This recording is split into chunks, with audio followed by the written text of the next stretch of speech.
Yeah, I'm gonna cancel that. I'll post it later. Right. That looks like it's actually worked. Green. Yay, we're back to green. Hey everyone! What's going on, everyone? 1 second. Aha! There is life in the streams at the perfect timing. PC Gaming Show. Ow, my fucking ears. A celebration Sorry. of the most vibrant gaming platform. All right, pop out chat. There we go. We're gonna put you over there so we can see all the peeps. I'm just gonna pop out DeeBeeGeek's chat. Sorry for everybody who has been wondering what the hell's going on with my stream. I don't know what just happened, but I think it's working now. The downside is I can't find your stream, DeeBeeGeek. Evil Genius 2. Oh, Evil Genius 2, I'm really excited for that. Alternative Zen, what's going on? We got two of awesome people here. Nigel-sama, we have, how many people we got here actually? I can't even check. What's next for Terraria? Remnant from the ashes. Just refresh that. Warframe. Baldur's Gate 3. Ah, Baldur's Gate 3, yes. Please show us gameplay. The reveal of Unexplored 2. HIIROO. Why are you... Why is the... Planetfall, and more. And now your PC Gaming Show hosts, Day 9 and Frankie Ward. Right. Sweet. Right. Okay, I need to share this because I don't think YouTube bothered their arse sending notifications. Gentlemen, welcome to the PC Gaming Show. PC Gaming Show time, dudes. What's up, Nigel-sama? Here today. We have a great show for you lined up. We got 30 games that we're going to be showing off. 30. Some of them will be updates to existing franchises and titles. Others will be exclusive. Right. Hello, everybody who's saying hello. First looks. Y'all ready? Well, I first want to thank our sponsors for helping make this event possible. Without their support, this event would not happen each year. So thank you so much. Thanks to you for coming out. I hope they wearing their stat-proof vests when they mention Epic. Hello to all of you up in the balcony. And of course, thanks to you tuning in live from all over the internet, YouTube, Twitch, Twitter, Facebook, wherever you're tuning in from, welcome.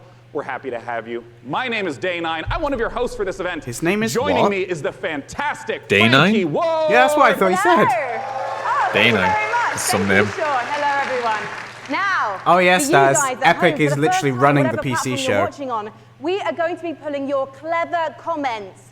Just remember. Yeah, I am back up and running, guys. Welcome to the stream. Twitter, those who are filtering back in. PC Master Race, everyone. Hello to everybody over in DeeBeeGeek stream. And one of the things we're Animated Almighty, hey, what's going on, dude? Hey, dude. Because Sean, you've got a mission to put their questions. Aluminium says 30 games. Microsoft had 60. This show, I'm going to be asking those questions to the creative director of Borderlands 3. Use hashtag PC Gaming Show, and we'll read them live. Until then, let's start the PC Gaming Show with our very first title from UK developer Rebellion. Several years ago, they announced that they were working on the follow-up to Evil Genius, a real-time their stage is tiny compared to Bethesda's and Rebellion is ready Microsoft. to reveal its vision for the project. So, PC because it's not a one publisher. Who's ready to stroke a cat? Yeah, I suppose. Menacingly? Hey, Dragon Ball Resurrection. Here is the world exclusive reveal for Evil Genius 2 World Domination. I'm actually really excited for this. I used to play the first Evil Genius. I loved it. But I'm a little nervous because I know what games like this end up becoming in these days. If it's got microtransactions, I give up. Yeah. Not actual game footage. That's a good start. Okay, so this looks pretty much identical to the other game. Except, you know, I can't tell if the graphics are any good.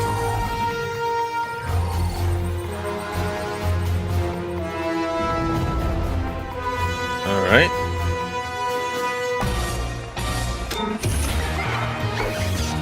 Alternatives in, I'll be covering most of it today, yeah.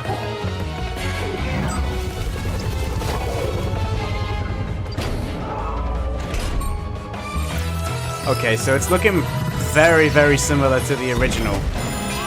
Or at least they're implying it's going to be very similar. This looks like it could be a trailer for the first one, in all honesty.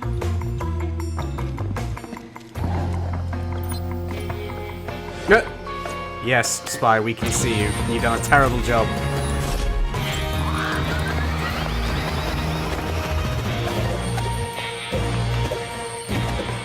Skill. Yeah, straight into the shark tank. What's up, Connor? Oh, I'm back. I'm sorry I didn't join the last stream because I had to go to bed. That's okay, bro. Everybody needs sleep.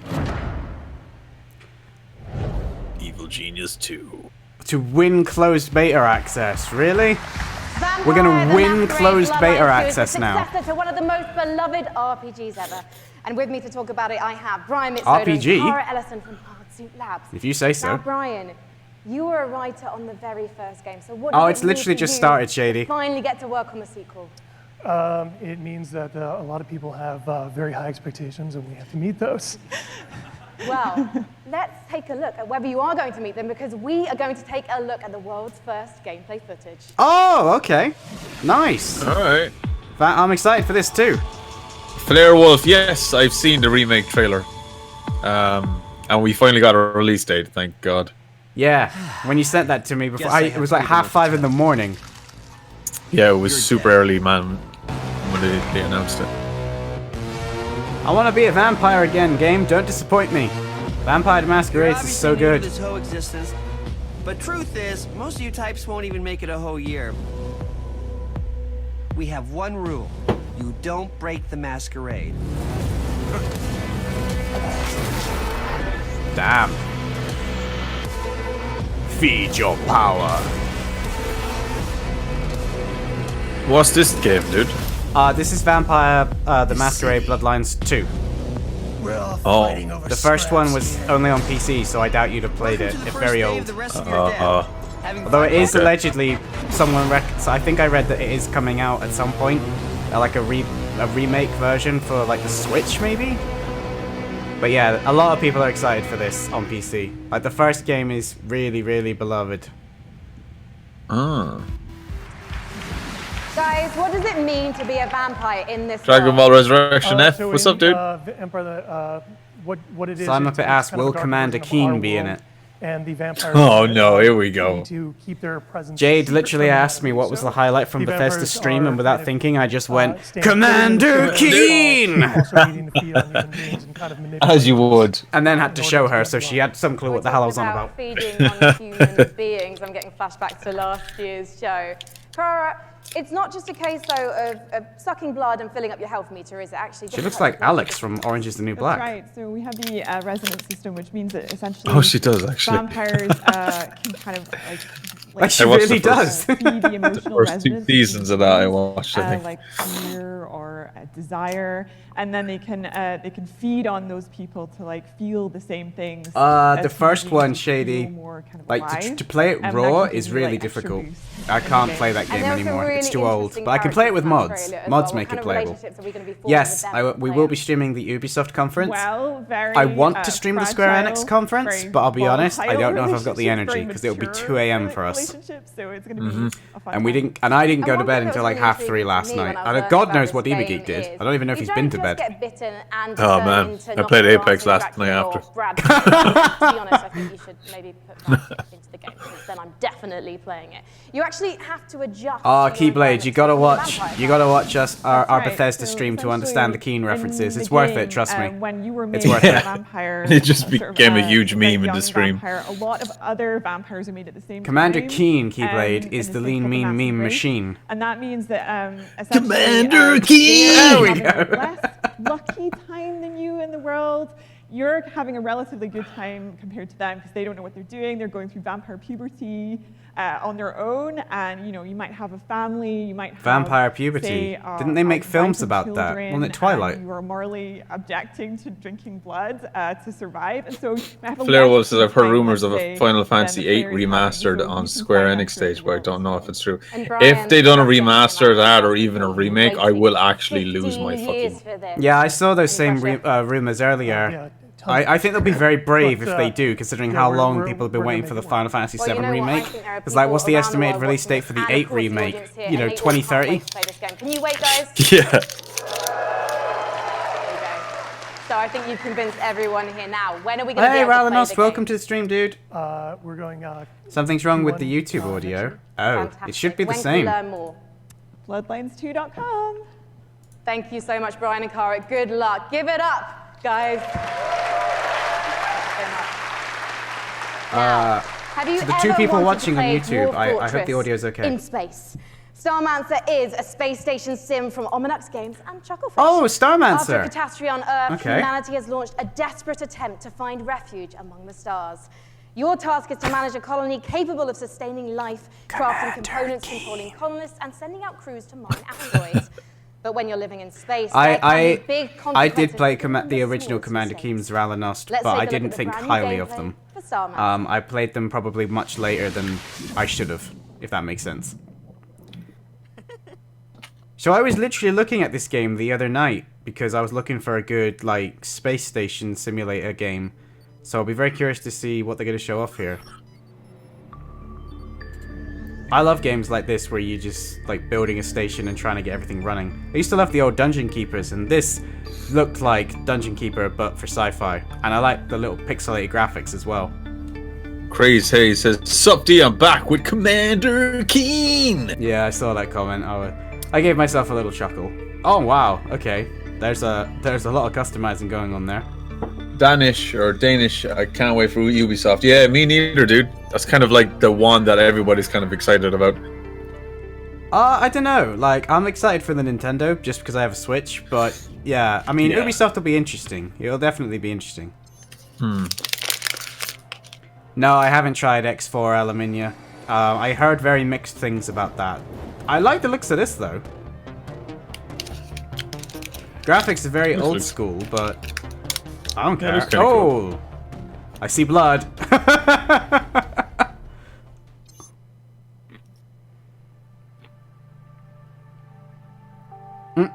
There's been a glitch. Yeah, everybody's dead.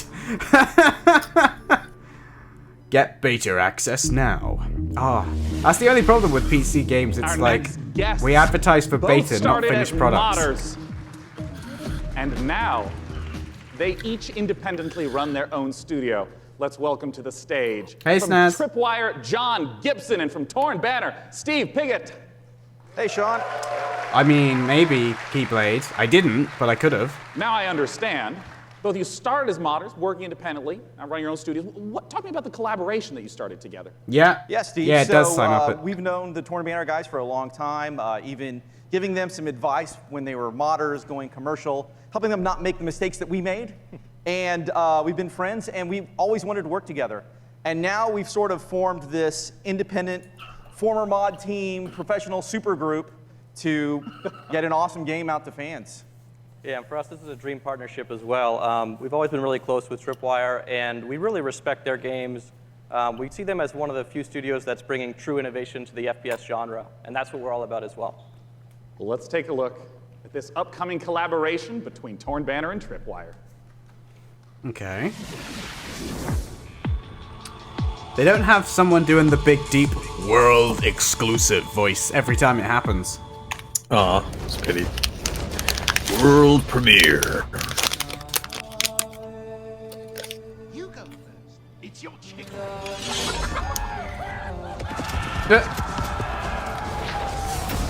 What's this? It looks like Chivalry, which will be interesting because Mordhau has pretty much taken that game's audience. Oh! Whoa! Decapitation. Fatality. Yeah, you'd probably like Mordhau, DeeBeeGeek. You should definitely look it up. It's very much like this, but you can play it as opposed to looking at a trailer. Oh, that'd be fun. Oh, it is Chivalry too. Chivalry. Oh, there you go. I don't know. Like, I think it'll have to do a lot different to compete with Mordhau. Oh, Jesus Christ. I'm unarmed! Literally. Oh, talk to me about Chivalry 2, Steve. Well, Chivalry 2 is about bringing players into their favorite medieval movie battle scenes.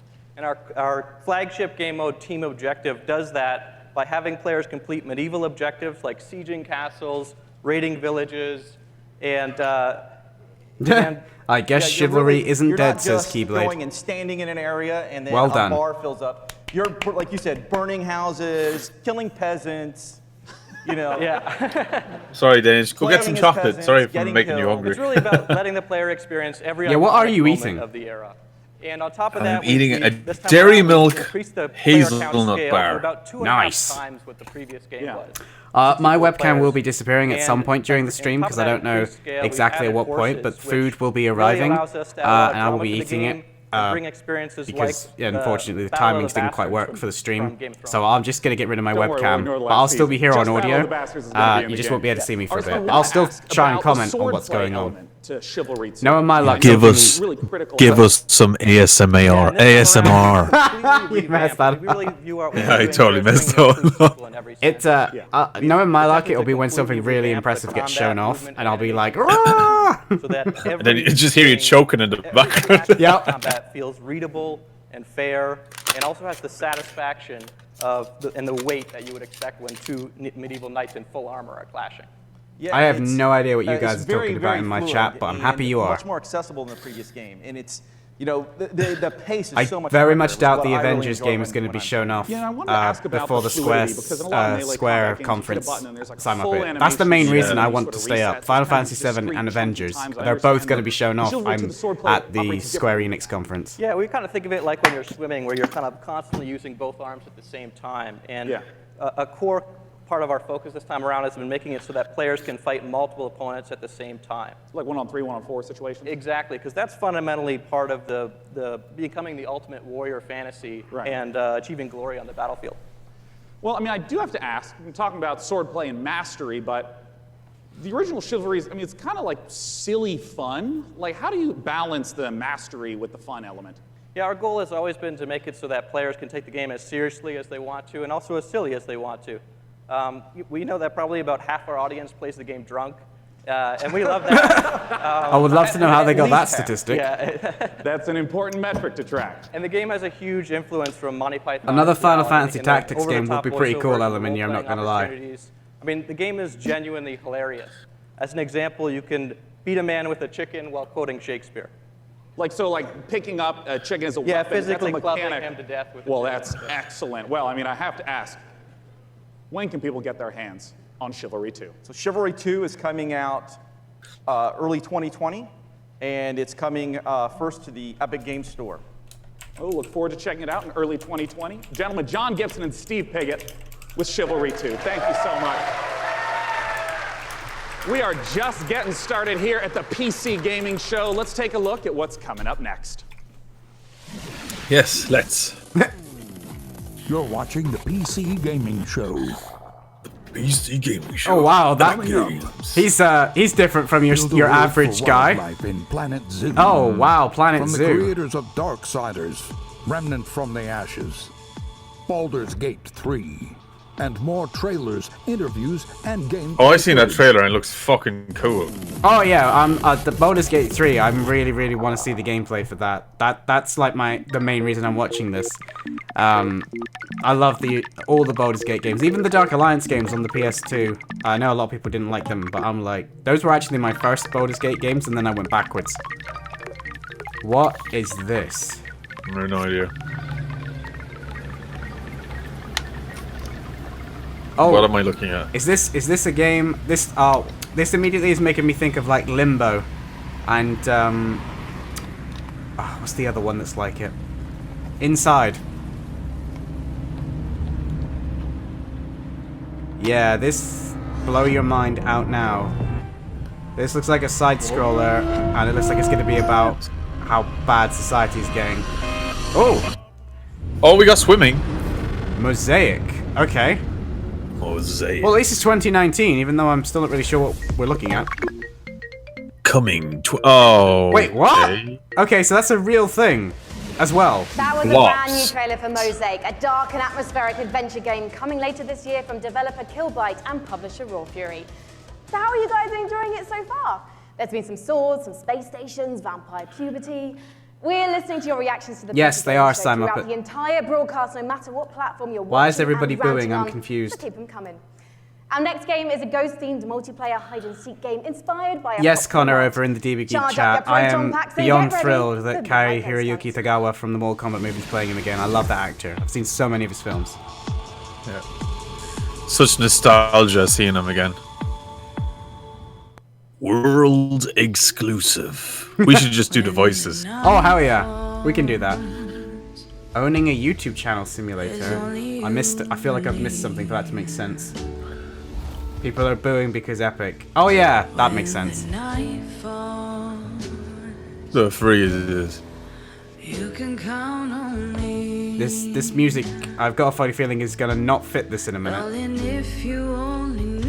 To the people in my stream, does this not look like the mansion from Deceit that they've just walked into? I feel like one of the monsters is about to chew them in half. Whoa! Or are they Ghostbusters? Yeah, maybe. Modern day Ghostbusters. Look out for the chair, dude! The chair! Oh shit! Oh What? wow! Wait, what is this? Is this a multiplayer 4v1 or something where one of you's the ghost? Yeah, it is. One person's the ghost and the other people are ghost hunters. What the hell? It looks like that, alright? Oh, I would play this. Oh, that's cool. Midnight Ghost Hunt. Oh, okay. All the people, that looks cool. everyone in my chat plays to see. I think we just found our new game. Oh shit. Steven Z, what's up, bro? What's up, man? Ghostbusters is being, like, there is a new Ghostbusters coming out, but that wasn't it. There is a Ghostbusters game coming out, though. They're remastering the Ghostbusters game from '09, which was amazing. Okay.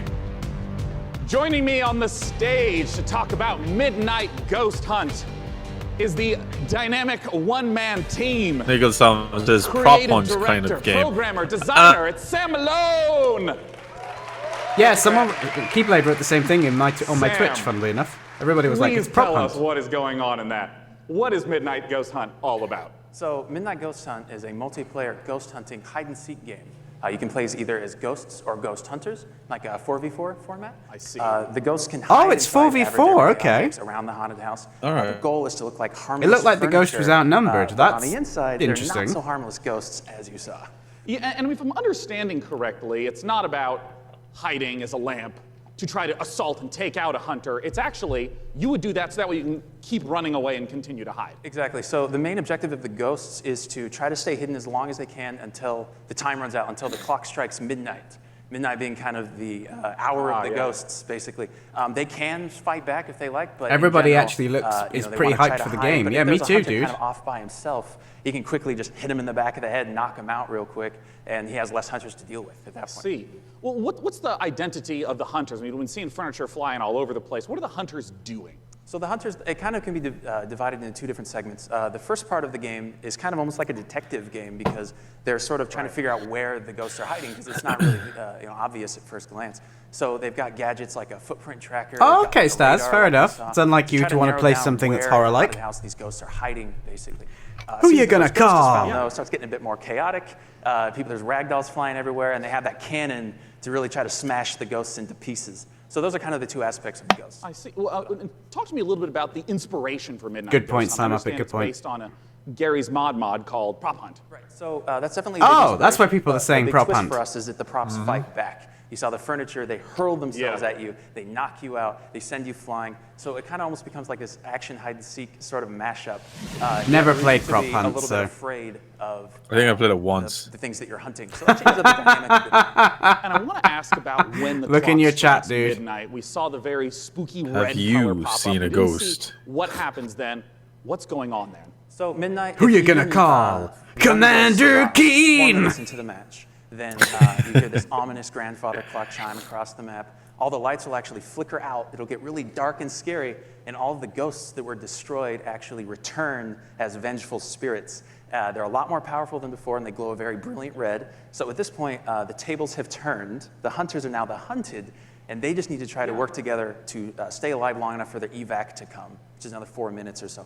Usually the ghosts win when it gets to midnight. Are you talking about like 90% of the time? Like they'll wind up 9, something yeah, like usually that? because the ghosts are so overpowered at midnight. Right. The hunters are doing whatever they can to try to prevent midnight from even occurring by destroying all of the ghosts and clearing the house, basically. Oh, I see. Well, awesome. When can people get the chance to try out Midnight Ghost Hunt? So we'll be running an alpha event later in the summer. You can sign up at midnightghosthunt.com. I'd also like to give a shout out to our Discord, discord.gg/midnightghosthunt. Later in the summer, we'll be giving out keys on our Discord as well as on our main website. Well, wonderful. Ladies and gentlemen, Oh, thanks, Sam Nichols. Malone, I appreciate Vaulted that. Sky Apparently, Gang. DeeBeeGeek, your internet is playing up again. For our next title, we got Frankie up in the balcony. And if I understand correctly, Frankie, this is a sequel. You do understand correctly, Sean, yes. It's a big sequel to a small indie game. Unexplored 2 is a procedural adventure, a roguelike that challenges you to fight, to be clever, and to solve its mysteries. Explore a beautiful world. Well, Alternatives then, Nico-sama, I welcome you to my much smaller, more family-oriented stream. Until you die. I know everybody's names here. Sometimes you wanna go where everybody knows your name. World exclusive. Big Sugar. Big Sugar.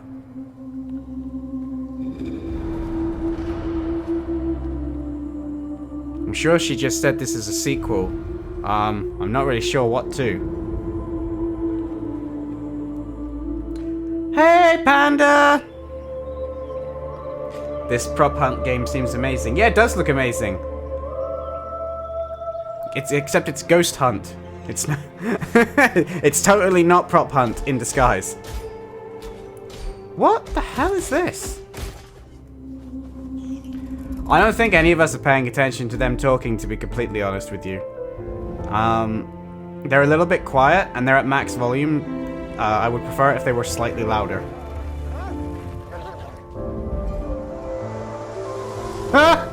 Yeah, we don't fucking swear. That's right, Shady.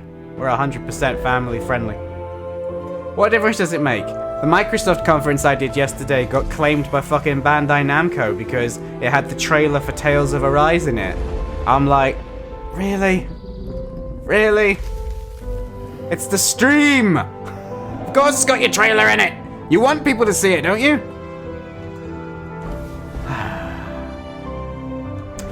Yes, this is the PC Gamer conference, run by PC Gamer, unfortunately sponsored by Epic Games. Unexplored 2, The Wayfarer's Legacy. Never played the first one.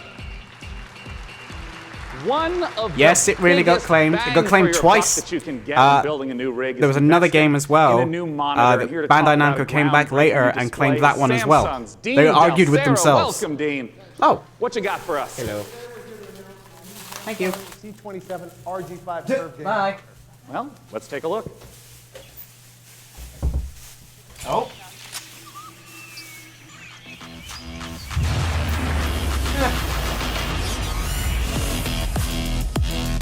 What the?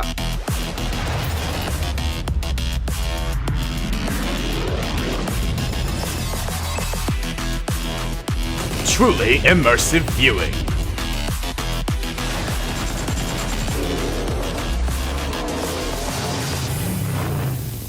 Yes, it is dumb. Yes, Jade came and Jade went. Jade moves like a ninja when there's food involved.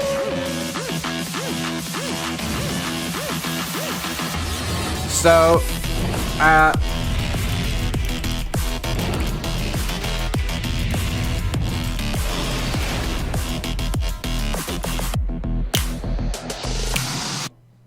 yes, food has arrived, but I'm trying to decide if I should eat it on stream or if I'm going to get rid of the webcam. I'll probably get rid of the webcam whilst they're chatting, in all honesty. So it's a 240 hertz curved gaming panel. We believe it's the world's first. Like he can so you have lag-free and tear-free performance. And we think that the curve, it's 1500 art radius, is going to be a very immersive experience that you wouldn't get from a traditional flat panel. And I wanted to ask a little bit about some of the color specs. Sure, it's a 3000:1 contrast ratio, so you get those deeper blacks, brighter whites, and hopefully you'll see your enemies first before they see you in the dark scenes. Yeah, and I understand it also has G-Sync. I saw that flash. First G-Sync compatible monitor, so we're super excited about that. Well, since this is the PC gaming what kind show, of food is it? It is a burger. That is the kind of food it is, with some chips. G-Sync to work well with. Sure, so we think everybody's going to appreciate the speed and the performance, but ultimately, esports first-person shooters are really going to benefit. Oh, DeeBeeGeek just messaged me. He's trying to fix it, guys. Not just when is it available, but what type of cost are we talking? Sure, so it'll be available in mid-July. So they're talking about monitors, so I have no interest in that whatsoever. So it expands our gaming lineup to 8 models. Yeah. Because when you said 400. Yeah, I don't know what that shit was about with the bullets either. I am really confused on that one. Our gaming lineup expanded to 8 models, ranging from 24 all the way up to a 49-inch dual QHD. Check out Ubisoft is next after the PC Gamer. Ubisoft for me is at 9 p.m. It's currently 6:30. And then Square isn't until 2:30 in the morning. I don't know if I'm going to stay up for it, in all honesty. Well, I'll let you know that we have all sorts of great presentations. I will be right back, and games guys. coming up. I need to Let's go and look grab at a couple of what's coming up in things. the So, PC 2 Gamer secs. No, don't Stay show me tuned world for more exclusive. No, it's coming up. announcements, Okay, trailers, cool. and never before Perfect. seen 2 secs. footage, including Gearbox answers burning questions about Borderlands 3, the next game from Clay Entertainment. Get ready to rip the galaxy a new wormhole in Valfaris, and more.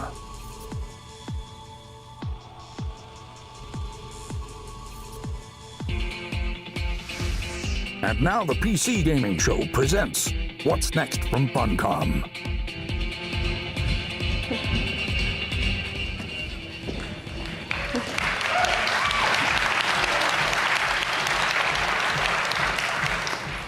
Hello everyone, thanks for the warm applause. It's very exciting for all of us at Funcom to be here at the PC Gaming Show for the very first time ever. And naturally, we would like to show some of the cool stuff that we've been working on. So without further ado, here are some of the games coming for 2019. I'm back. Something strange is going on. Oh, Mutant Year Zero. I don't fear nothing until now. Who's Funcom? They post sometimes good games, and sometimes they're not so good games. Like, for example, Conan Exiles.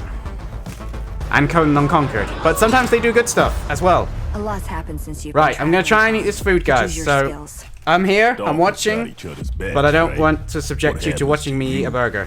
So, instead you can enjoy the ASMR. Oh look, Conan Unconquered.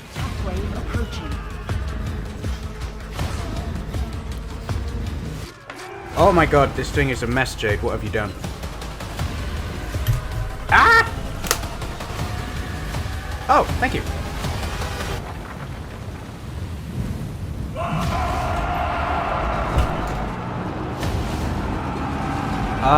Oh yes, Panda. What you're seeing is people from YouTube. So, if you see it says my name and then it says another name next to it, that's comments from YouTube. Am I alright? Ray, DeeBeeGeek! Are you... Oh, can you not get it back up? I did type in your stream to tell people that you might be back. To just come chill in mine for a minute and then they'll know when you're back, but... I'm guessing since you're typing in my stream that the dream is dead. What the fuck is this? Who would have thought? My son, off to fly among the stars.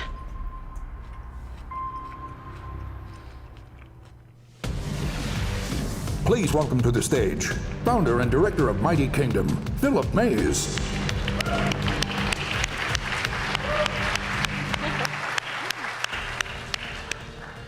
So yeah, at Funcom we've been doing our own games for over 26 years now. But recently we had the great pleasure to be working with some other very talented developers and help them publish their games. And on that note, I'd like to introduce Phil Mays.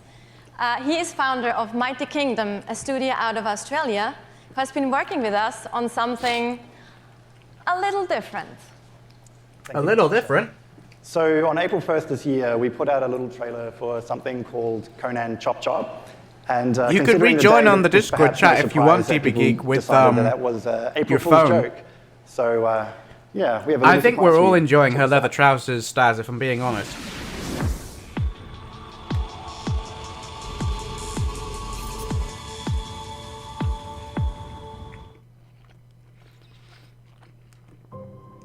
Don't you dare show off something good while I'm eating.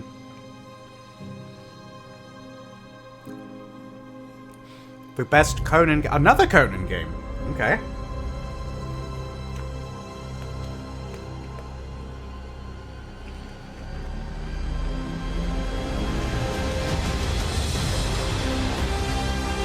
Oh, what the fuck? Even the music sounds off-key.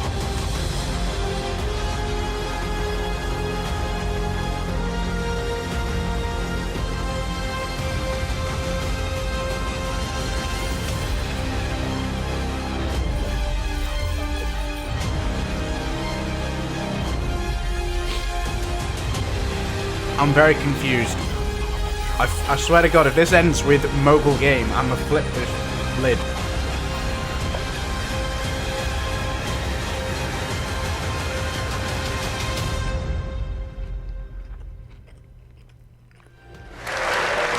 Oh, okay. I have no idea what that was. Conan Chop Chop. It's a roguelike action-adventure game. It's very Of course real, it's a roguelike. I knew that much. PC, it's the only Xbox fucking One, game that seems to get PlayStation made 4, other than Battle and Royale. Nintendo Switch on September the 3rd this year. It's 2019. We also have a playable version here at E3 at our demo room, so if you want to give stick figure Conan a try, then please don't hesitate to drop by. Oh my God, so much lettuce. Thank you so much. I'm glad I brought the kitchen roll. I chose wisely this day. Last Oasis is a nomadic survival game set in a post-apocalyptic future where the Earth has stopped rotating. A post-apocalyptic outrun the future? blazing sun in massive open world Is that just not like a job description that the mailman But has cheer up, sunshine. in the future? This is one of the most original-looking multiplayers we've seen, with interesting ideas underneath. A player-driven economy and some. Yeah, but you say that for every new game you're advertising that has multiplayer games Coming in to it. early access on Steam on July 15th. Let's take a trip to the last Oasis. My tribe built wooden legs to lift us over the burning sands. We must move forward, or die beneath the sun.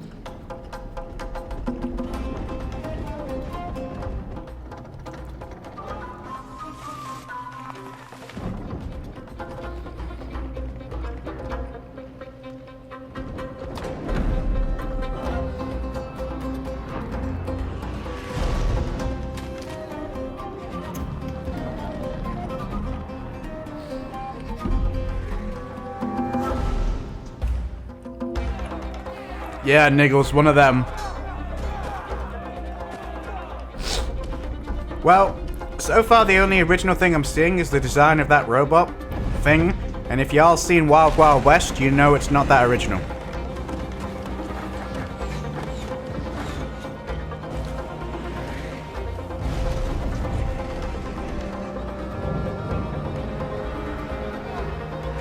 Yeah, I agree, Ralanost. There's too many of them, and I'm sorry for scaring you, Panda. I don't quite know how I managed that, but I apologize.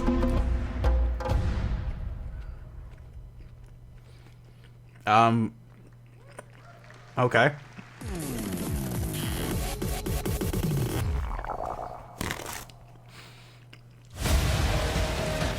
Hey, this game I know! Planetfall! I'm looking forward to this one. Show us a new race. A decent 4X game that's sci-fi. Yes. Oh my yes.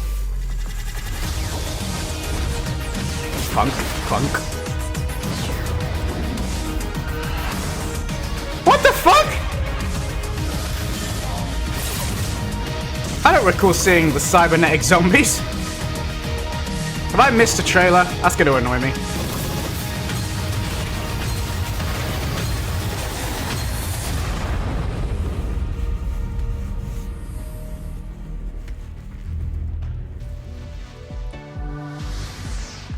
Oh, okay, Panda.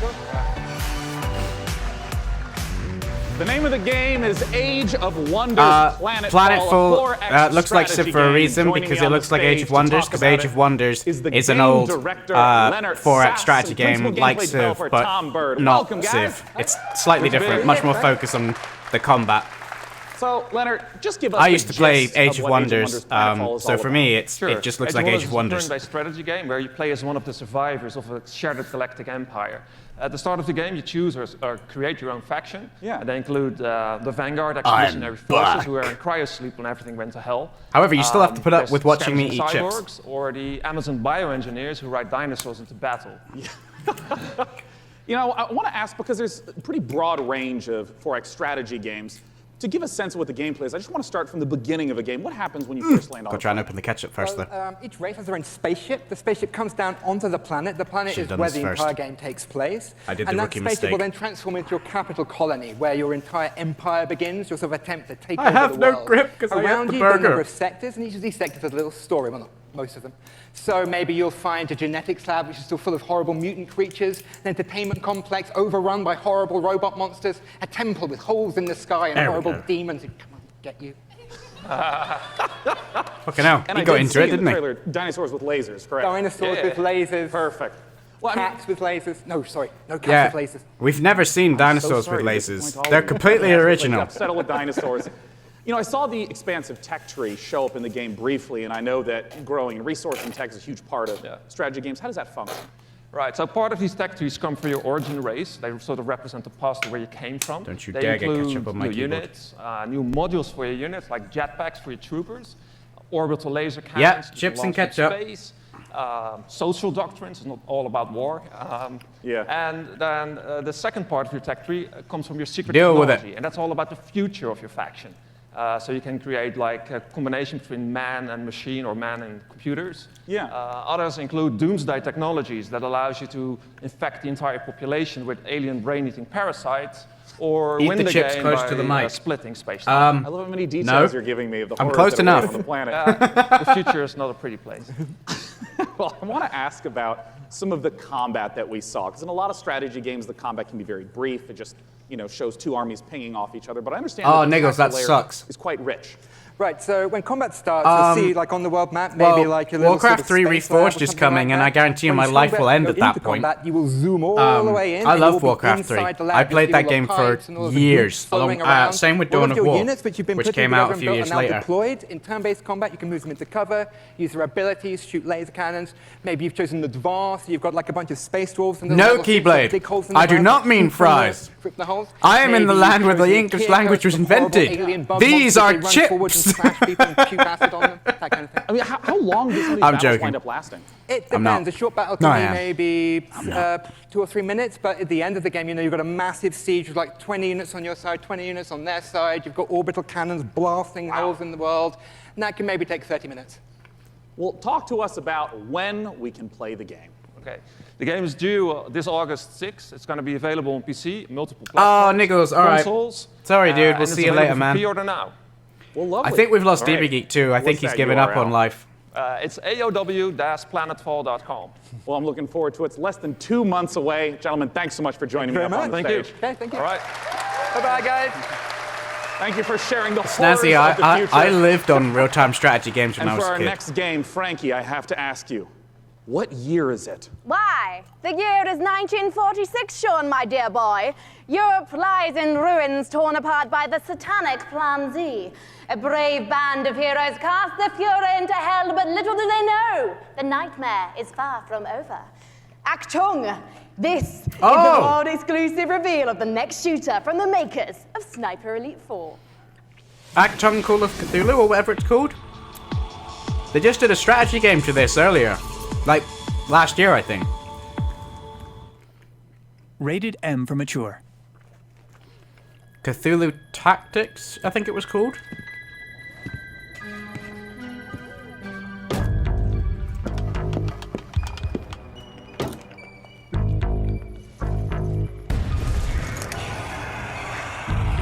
No, I know you're not. I'm just saying. You say there weren't many around. I had like a whole fucking shelf full of them. I had plenty I could have played.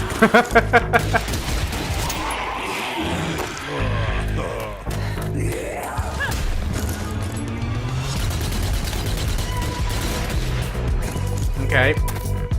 If this is Cthulhu, why are you showing the zombies? They have much more inventive enemies than zombies. Keep up.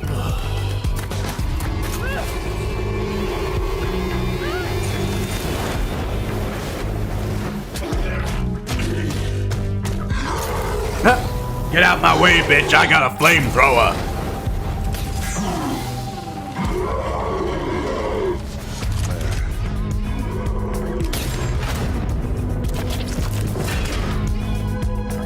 Oh dear.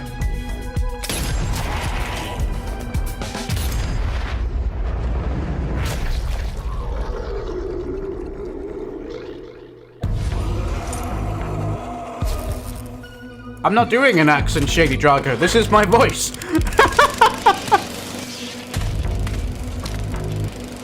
Yeah, I think the stream is lagging in general.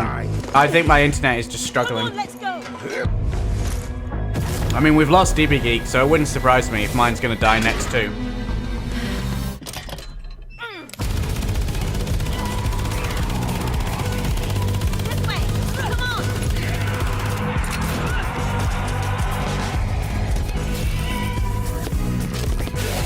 See, it looks interesting, but it's also not gameplay. It's just CGI trailer. This is like Elder Scrolls Online yesterday.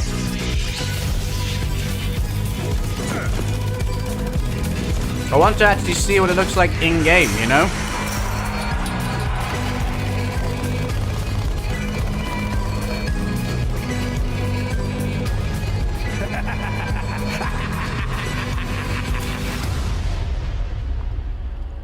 Oh, it's Zombie Army! Jesus Christ!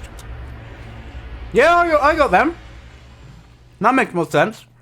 Later on the I forgot PC all about Gamer those games. Show, a love letter to classic JRPGs. Please do, What's next Snaz. for Warframe? A surreal noir adventure set before, during, and after the Big Bang. Baldur's Gate 3, and more.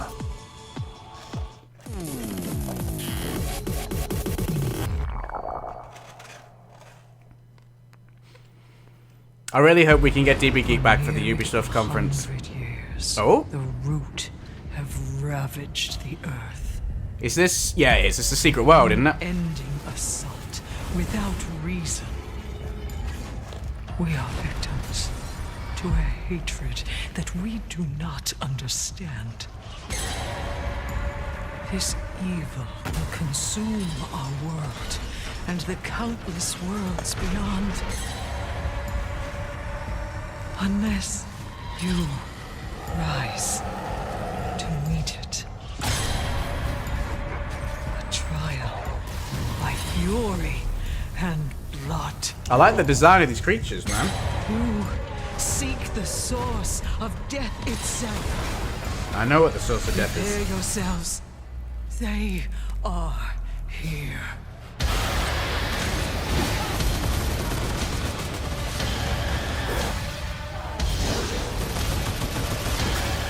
This isn't the secret world, I don't think. Looks a lot... This isn't the MMO anyway. Maybe it's a game in this secret world universe. That would be good. Oh, this is Remnant. Okay. Available August 20th. That's pretty close, dude. I've not heard anything about that game. It's made by Perfect World, which is why I thought it was the secret world.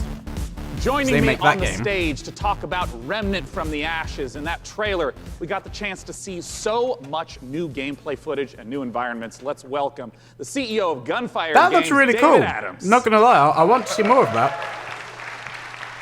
So, David, I want to ask right away, for those who are unfamiliar with Remnant from the Yes, Ashes, it was shady. what kind of game is it?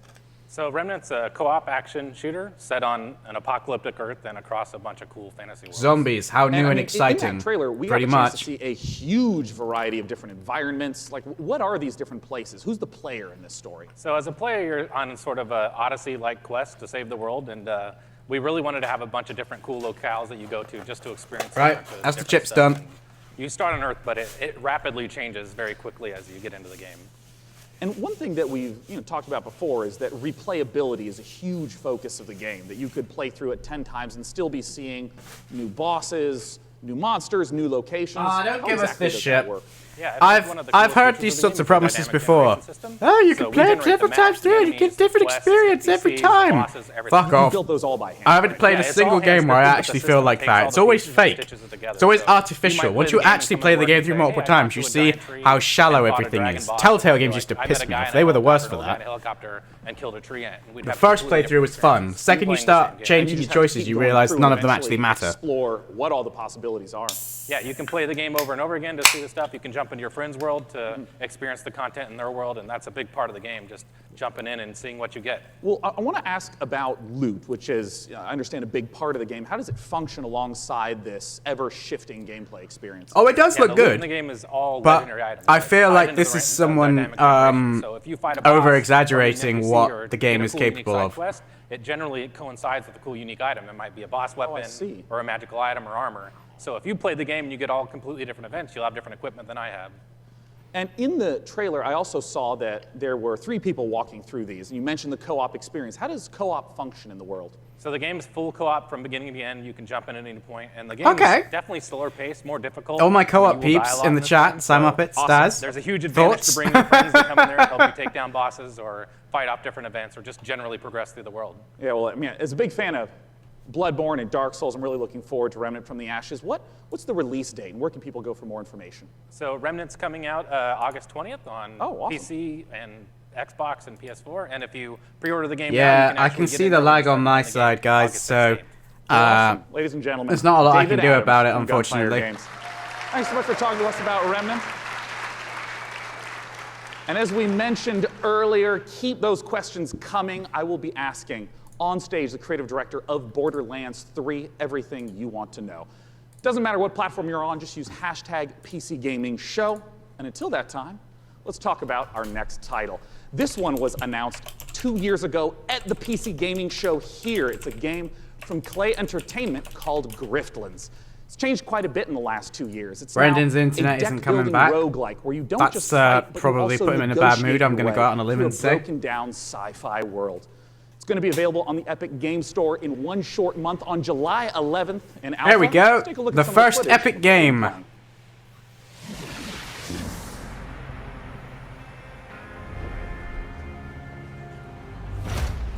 What the hell? Okay, and suddenly I don't care that it's an Epic game. It's just another game that uses cards for all of its mechanics. I don't know why so many games do this.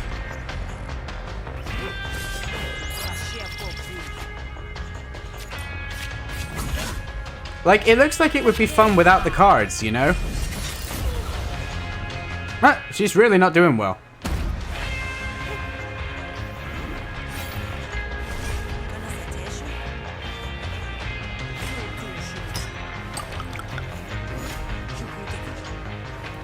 Yeah, see, mods is different though. Yeah, but, Todd says a lot of things, Snaz. Oh, there you go, she's got like a full team now. Oh, and she has snazzy finishing animations, apparently.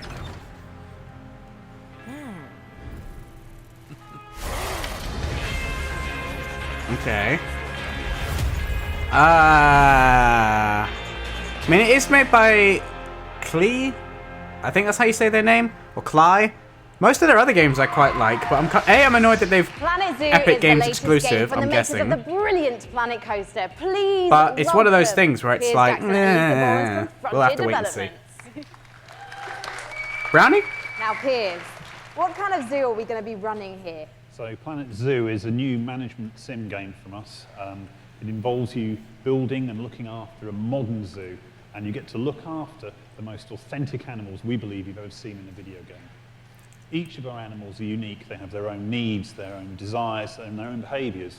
He's the most enthusiastic guy I've ever heard. With the world that you build around them. The most And realistic today, for the very animals you've first time, ever seen. we're really excited to show everyone Now we here can a enjoy them gameplay in video their natural and to habitats, announce our launch date. digitally recreated Let's buy with the 16 world's times the largest detail family for your pass and take a PC look and inside. Xbox.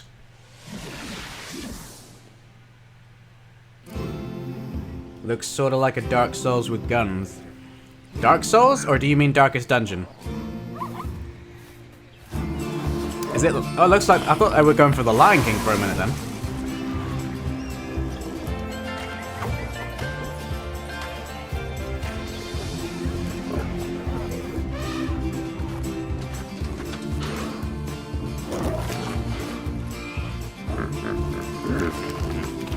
Lovely. Yeah, because that's how it works.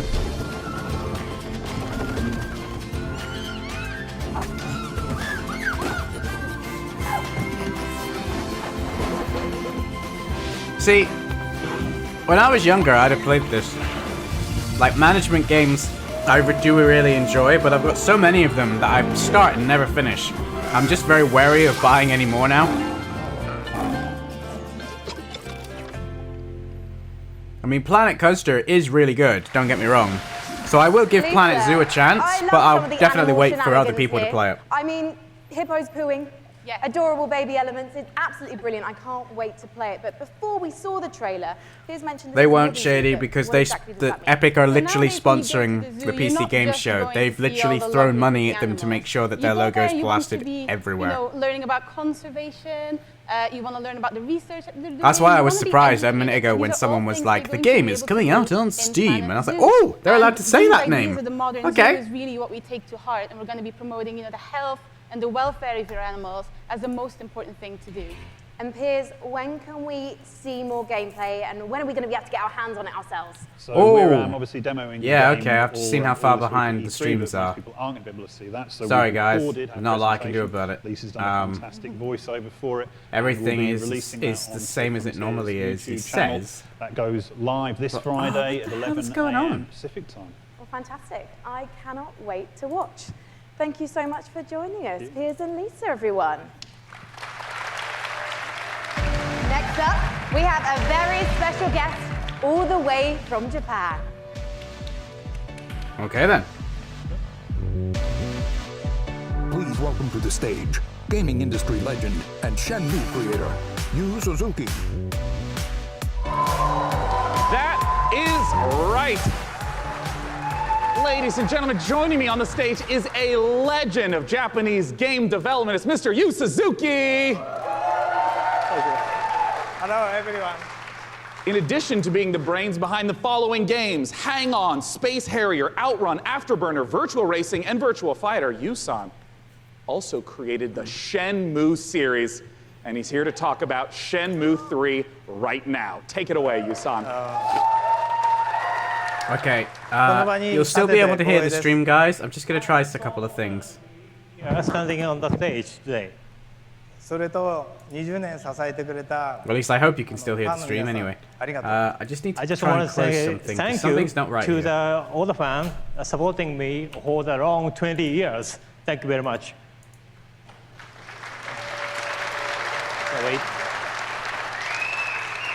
The wait is nearly over. That's right. Let's take a world-exclusive look at Shenmue 3. There we go.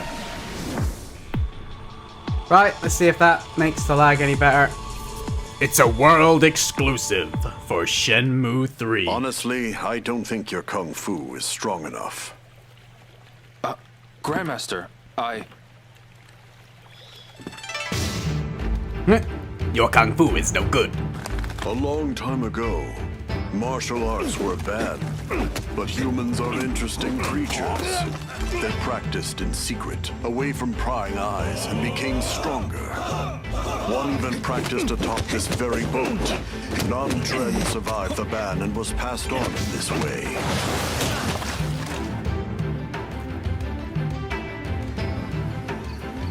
I am very curious if this game will actually succeed in living up to the hype.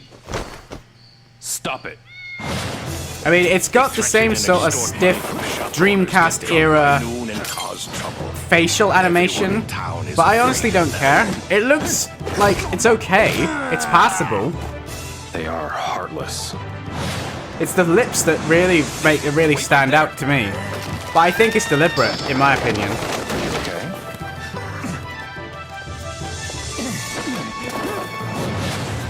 This is him, the Japanese guy who got in our way. You've got some guts to barge in here on your own. I am muscle. Oh, okay. Oh, release date! No! I know so many people have been waiting for Shenmue 3. Did you see I would that? like to once again thank you so much. Thank you, Yu-san, for joining us today. PS4 and Epic Games Cheers. Store. Everyone. Thank you. Great.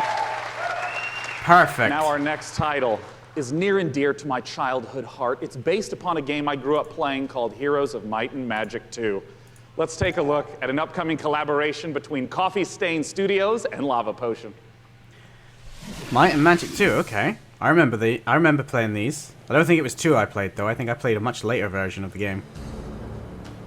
Okay. Very pixelated graphic look. The essence within you, it is who we are. Indebted dead or in living, it's near and it's far, in human and beasts of the land. It flows through the forest. Okay, apparently we're getting a song now as well.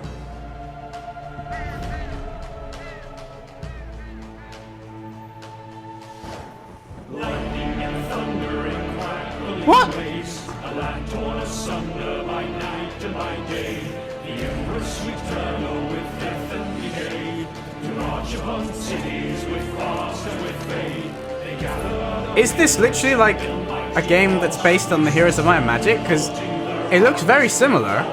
So wield all the power of those you command, and draw out their essence to hold in your hand. Unleash on them all, so in these final hours, we'll raise every bill to take back what was. Okay.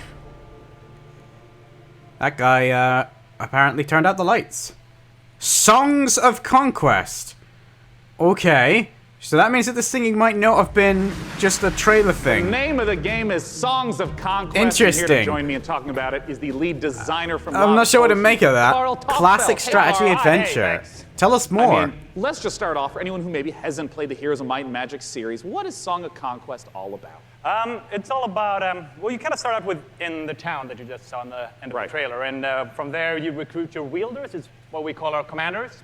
And you recruit an army, and then you kind of send off your wielders on an adventure. Okay, so it's exactly the same as Heroes of Might and Magic. When you say inspired by, you mean we're basically making that game, but we don't have the license. What you do? Adventure and strategy combined. Yeah, and you know, I know that part of the core loop is obviously get the resources to build up the township, but for what reason? Armies, man. Talk to me about those juicy battles. Yeah, so the battle, just like the whole game, is turn-based. So you go into combat, you bring all your troops in, and you start by oh yeah, same Aluminium. Crosscode does look pretty cool. I don't know what's happening, Shady Drago. You'll have to give me a hand there. I think I've lost a load of people. I think the lag got to some people. But it looks a lot better than it did. I think it's slowly catching up. Magic series, I know that you have translated a lot of the gameplay elements into Songs of Conquest, but what are some of the modern elements that you're bringing in? Well, there's a lot of it, but I mean, one of them is our magic system. We call it the Essence. So basically, in the songs. Oh, I thought he was going to talk like, is it like Crypt of the Necrodancer, where all the combat is done to song? That would be pretty funny. To do magic, you need to bring the troops with the right. Ryan Bickle, thank you for following me on Twitch. If you're still here, I'm sorry I didn't call it out earlier. I have notifications turned off because of the live stream. And to ask a basic question: what if my opponent kills that cavalry? Then you can. Because the last time when we streamed this previously, I got bombarded with certain notifications, and it made trying to actually watch the stream impossible. Where can people go to get more information? And as always, when's it coming out? Late 2020. Oh, it's quite a ways off. It's quite a ways off, but you can go to songsofconquest.com and sign up for alpha. And then late 2020. Why are you even here, bro? As you know, I'm really looking forward to playing it, Carl. Thanks for joining us. Thank you. Oh, okay, Shady. Now, our next title is an update to a popular co-op game. Let's see what's in store for Vermintide 2. Oh, okay. I have this. Admittedly, I've not played it as much as I would like, but I do have it nonetheless.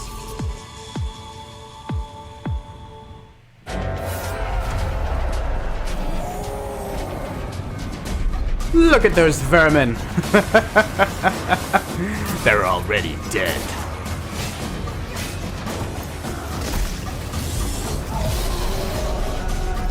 A new threat rises. Oh, he has a minigun. That seems incredibly unfair. Oh, do you get to play as the... That's what that game was missing. I remember saying that when I first streamed it, that you should be able to play as some of the rats. The Skaven. So is it literally player versus player, or can you do just pure PvE as well, I wonder? Oh! Okay, no, it's versus. That pretty much answers my question. If that's like a free update to the game, that'll be pretty fun. If it's paid, I'll be a bit more skeptical. You just saw the reveal of the new PvP mode coming to Vermintide 2, which turns the Warhammer Fantasy cooperative game into something no worries, even more Aluminium. brutally competitive. It looks deliciously vile, and surely dismembering Scraven is so much more satisfying when you know you're going ham on a fellow player, making him or her cry little baby rat tears behind their computer screen. You can sign up Unless, now of for course, you Vermintide 2 don't and versus they beta at kill you, right? versus. In Per Aspera, you're an artificial consciousness orbiting Mars. Why would you buy it whose again? ultimate purpose I'm is to confused. terraform the planet, starting from a single drone in your landing site and turning the planet into a flourishing second home for humanity. Courtesy of developer Talon Industries and publisher Raw Fury, here's a first ever look at Per Aspera. As we all know, That sounds like a game I've seen before. Humanity's greatest achievement. Transferring the complexity of the human mind to machines was. So they can succeed where we fail. So they can build us a home. Yeah, given machines our brains. That always ends well for us in fiction. Amy reaches Mars and begins their mission. Oh, is this actually the game I've seen footage of? With us? Of course, I'm with you, Houston. Oh no, it's slightly different. Okay. I mean, if you can literally go across the whole of Mars, that's pretty cool, but I don't know. Per Aspera. Oh, another game coming in 2020. In the Assassin's Creed universe, our next guest sent players back in time to rewrite history. But for his debut project with indie studio Panache Digital Games, he's going to take us back 10 million years to where humanity began. What a name. Here to tell us all about ancestors is creative director and co-founder Patrice Désilets. Welcome, Patrice. Thank you for having me. I'm really happy to be here. I've been waiting 10 years to come back on a big stage at E3 showing off a game. I'm just imagining he stood there for the last 10 years, like, I just want to ask, what come on guys, someone's going to talk to me this year, right?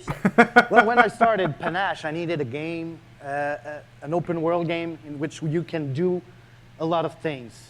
You need a character in a 3D environment at first. I must admit, this is a very weird format. They keep showing like a trailer for a game and then immediately going into an interview, but it's not for the game we've just seen. You'd think they'd show footage for the game and then go into an interview. I won't have to interview. build a city, I won't have to build technology, and I was a bit naive. Because we built Africa 10 million years ago. And that's not easy to build. It doesn't sound easy. I mean, how have you turned those themes into gameplay? Well, I don't think we built Africa. I'm fairly confident Earth came, and then you have joined to as one all on its your own. Environment, and eventually you expand your territory, you expand your clan, because you're not playing that one badass that's a good character. point, Shady. You play a group of badass character. And eventually you evolve into different species, up until Lucy the Australopithecus roughly 2 million years ago. I imagine our ancestors had a lot more issues to deal with than we do today. There's going to be a lot more dangers in this world, so tell me a bit more. Well, it depends. Well, Have you ever tried to use, social media when one of the websites goes down? It's chaos, man. These people don't know peril. And devour you. and basically at the end, it's pretty much you. You're the predator and everybody's afraid of you. And that's the idea of Ancestors, the Humankind Odyssey. So, Patrice, ultimately, what is the key to evolving your clan successfully? But if you start off as a gorilla, not many things are going to hunt you anyway in the nicest possible way. We're shit physically compared to our primate brethren. You're basically writing the story, right? There's no story per se inside. It's not about going and see mission givers. It's not about looking at the mini-maps and the little dots. It's about you, hey, Homo sapiens. Can you survive like our ancestors did? And that's the question I'm asking. But are we specifically Homo sapiens? Or could we be one of the other types that existed? Because there were so many different types of humans, man. We just literally killed the rest of them. Or they died of their own stupidity, unfortunately. But it's an interesting thought to think that there were other races other than Homo sapiens. Thank you.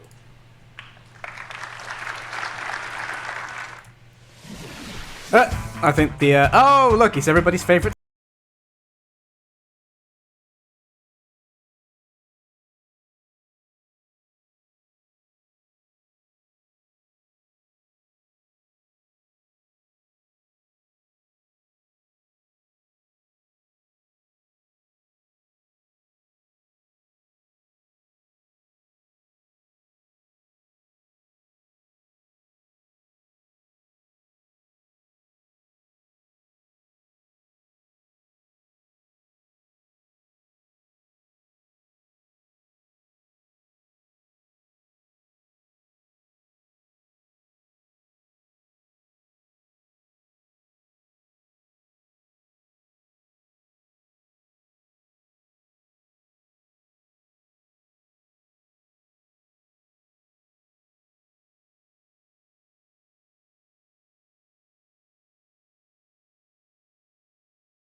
To be fair, Shady, I will buy games from Epic Store. It's just that I will not if I can help it. Like I would never buy Metro Exodus because I have no real desire to want to. But now that it's on the Xbox Game Pass, I will definitely be looking at it. This is a mobile game. Oh, is this auto chess? Yes. This game has, like, exploded out of nowhere, man, on mobile. What happened? I went on Twitch the other day, and it was, like, in the top 5 games being streamed with, like, 188,000 people watching it or something daft. I was like, I've never even heard of this game. Yeah, man, that mech did look epic. Please welcome to the stage, Loring Lee, founder and CEO of Dragon Nest. I got excited then. I thought he was going to say Lorne Lanning. I was like, damn it. Sensation. That's not the name I wanted to hear. Hundreds of thousands, millions of players getting a taste of it, and here to talk about its coming to PC is Loring Lee. Take it away, Loring. Yeah. Hello, everyone. I'm Loring Lee. Well, I think it's safe to say that some people have tapped out. We've definitely lost DeeBeeGeek, and I think we've lost Panda.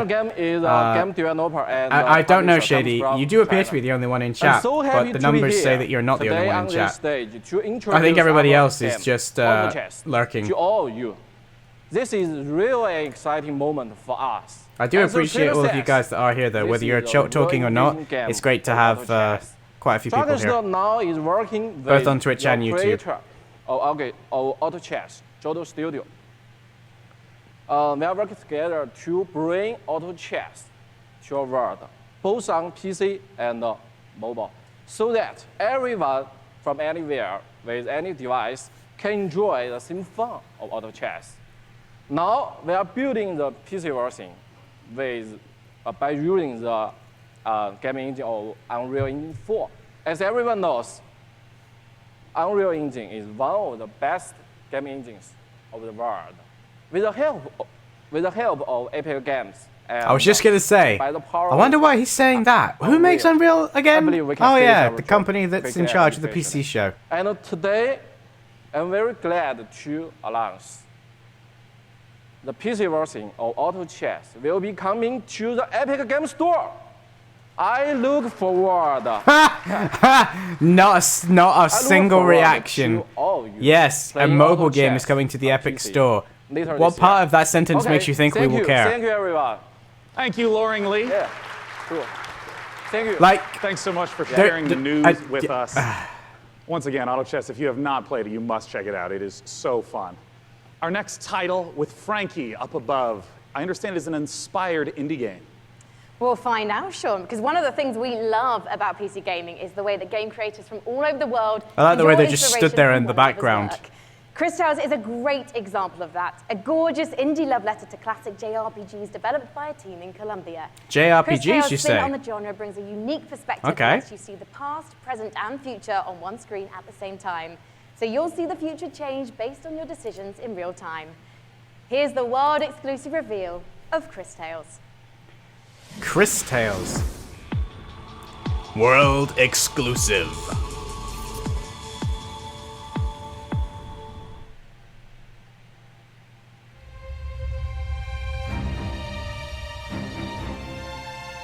Oh.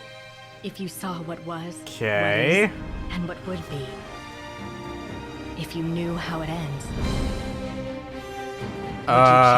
Not what I was expecting. Hard decisions, and would you be strong enough to fight?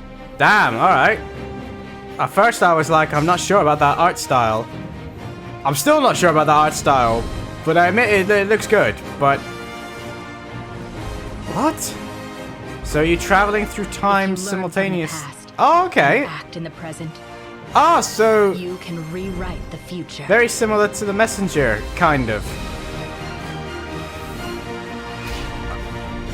I'm still not sold on the art style. You like it? Oh, that's fair enough. I mean, there's lots of games that I end up enjoying. Hey, the demo is now on Steam. Not Epic. Everybody applaud.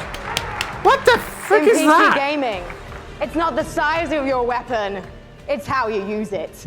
And I'm holding one of the, well, quite frankly, it's a bit average, isn't it? It's just your average, you know, Glock, really. No, it's one of the ridiculous alien weapons from our next game, Valfaris, a brutal, heavy metal-infused 2D action platformer inspired by true old-school classics like Contra and Turrican. Assuming the role of fearless warrior Therium, players must I was excited with the heavy metal bit, and then they said 2D, and I'm like, ah, okay, it's still excited, but not as much as I was. I was like, I want a sequel to Brutal Legend. At its very heart. Get ready to rip the galaxy a new wormhole. From publisher Big Sugar, this is Valfaris. I appreciate the fact she's getting into it, but she really does remind me of all of the old cliches about these sort of shows that I'm glad most people don't do anymore. Wow, the graphics look amazing. What the hell is this? Okay, the 2D graphics look a lot better than that 3D image that we saw when it zoomed in. This I like. Okay, I'm liking the guitars, I'm liking the drums. The fact that he was headbanging then is like, yes, you have my attention. This is indeed my music. Must remember that there's a mic in front of me and I'll headbutt it. The gameplay looks interesting, but very similar to other stuff we've seen. But if this is like the actual in-game soundtrack, that's a very cool mech. Valfaris. Okay. Just incredible. It went by very quickly. That's what I'm gonna say. I'm very excited for our next guest. In case you have not been in downtown, this is 2D Doom. Is covered with Borderlands 3 art. It's amazing, well, this is Borderlands 3 because he's the director. Is the amazing and beautiful Paul Sage, creative director of Borderlands 3. The only one that they're allowing to go outside after Randy Pitchford keeps fucking them. I mean, there's been so much hype around Borderlands 3. What's the stuff you're really excited I bet he's like sealed in a room with signs on the outside that say, "Do not let Randy out." You put food in through the windows. Gunner Vault Hunter, so she has a big mech, so it's one of the things. All about loot. Oh, if this is just Moe's, I'm going to be really irritable. You showed this off yesterday. And then you gave like the footage to every fucking Borderlands YouTuber that I don't actually watch. Okay, yes. But I'll tell you all the everything big ones anyway. So Moe's, again, like I said, she's a mech pilot. She has this big mech. It's called Iron Bear. She gets into Iron Bear. Yeah. You know, we have multiple action skills, which means that she can equip either a minigun or a railgun or a flamethrower. You know, if you want to barbecue your enemies, something like that. Oh, so, nice. Oh, yeah, Shady. Yeah, Moe's is a terrifically fun character for us right now. Now, we've been excited to be collating a whole bunch of community questions. We're going to break them into two categories. First, there's a whole bunch of repeat questions that I want to make sure we get to right now. One of the big categories is about loot, because you've mentioned having a billion guns earlier, but what can you tell us about some of the other gear? I was going to say, flak is the one everybody wants to see. Yeah, so let's talk about grenades. I find it very interesting that Moe's is the one they've just shown off. We've had grenades that they've had like one thing, they can bounce, they can stick to different things, you know. Yeah. This time we're combining like all of those things. So for instance, the other day I was playing and I threw a grenade and that grenade had a bounce, it would stick, an explosion would come out, and the grenade would fire guns as it was going through, right? So we have like a ton of different grenades that are in there. Oh. Shield where if you duck, there we shield go. will extend out in front of you. I'm not sure what happened then. I I think they must have been their end. Things that we have with our characters. Class mods are unique, and that they give you skills this time as well as enhancing skills. They already showed them off there. I also remember earlier you mentioned about artifacts. What are those? So artifacts are, you know, we've kind of concentrated on like, hey, does the game feel fluid? Can I, you know, slide into things? Can I jump? Can I mantle? Right. So when we were playing with that, we slid into a barrel, right? And the barrel exploded, and we're like, well, that's kind of fun. Yeah. So why don't we do something like that? So our artifacts There's some very weird things going on tonight. Things to movement. So for instance, you can slide faster. You can slide, and every time you slide, there's an explosion. We have something we call. I'm really not sure if this is me or them. Second category of questions unrelated to loot. Well, there's going to be a single-player campaign. No, what's it's going to be happening after I can the see campaign? it in the What are some of comment section. Beyond the single player, maybe end game content that you can talk about.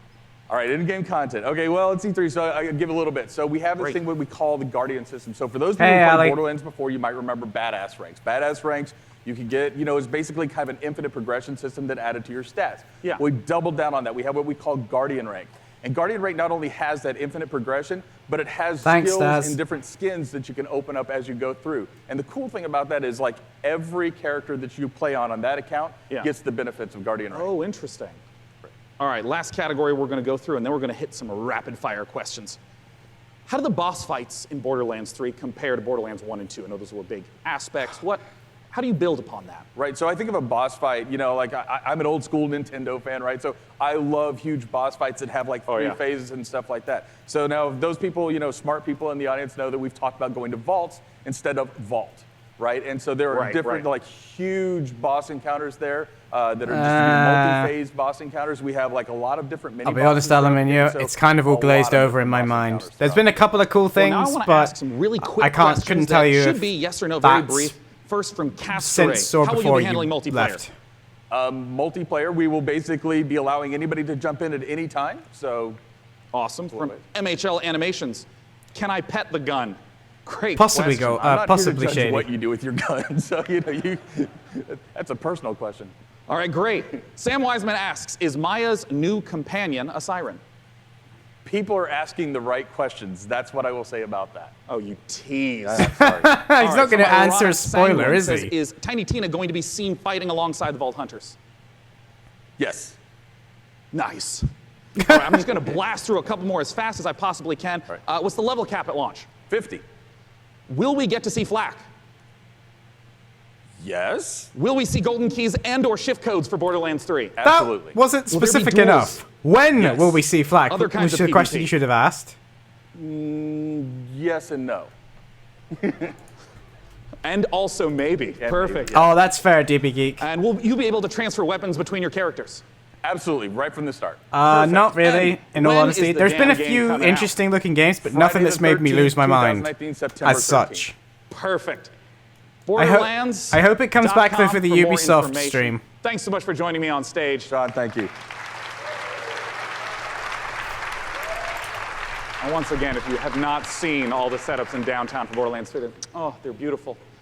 Our next game, we're going to be revisiting a guest that we saw earlier in the show. He's upstairs with Frankie. What you got for us? What the hell?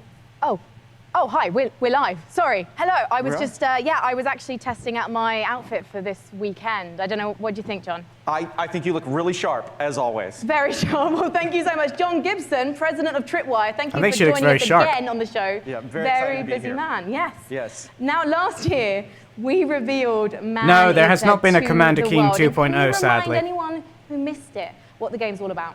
Absolutely. Maneater is an open Yeah, world action I RPG, kind of agree, or Shady. Shark PG as we call it. You start as a small baby Yeah, shark I pup, hope so too, D. I and mean, you I'm have to having problems as survive in well, this harsh but world E3 itself, and try the to eat your way PC to Gaming top Show of the itself seems to be ecosystem. struggling. The 3 words that we think sum the game up the It's best probably are all the eat, epic explore, money and they got evolve. given. They didn't spend it on we actually also have making someone the you'd show like to better. meet. They just, Well, let's meet you him then. know, Let's take a look at bought the another trailer. fucking yacht or something. But, Commander Keen! Indeed, DeeBeeGeek, indeed.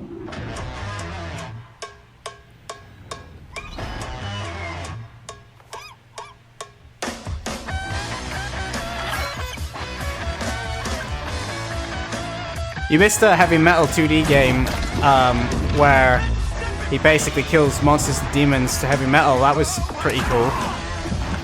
But again, it's not like... There hasn't been anything specifically for a PC that's made me go, oh yeah, I want that because it's a PC game, you know?